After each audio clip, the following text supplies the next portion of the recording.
There's maybe some pros and cons we didn't get to if somebody does want to kind of get their feet wet in investing in a small commercial development or property.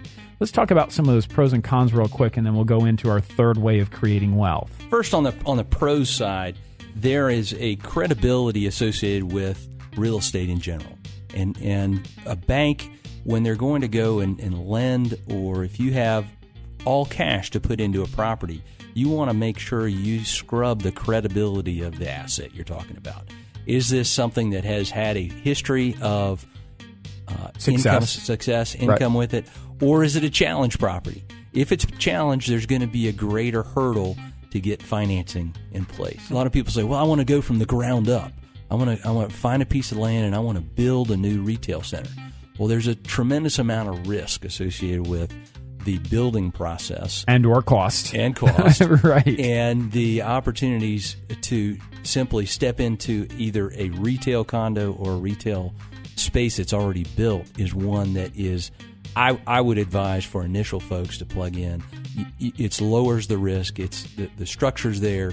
You need to inspect the structure. You need to inspect the utilities and the mechanicals associated with the building. But that can happen in pretty quick order. That can happen in 30 to 45 days, and you can plug into a commercial property fairly quickly. And then the income.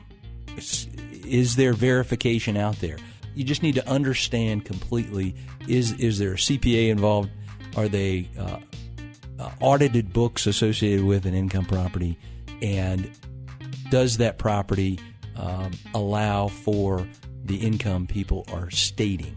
You need to just double check, do your homework. 20% down, 20 to 30% down is a reasonable expectation on a commercial property that is cash flowing, that stands on its own.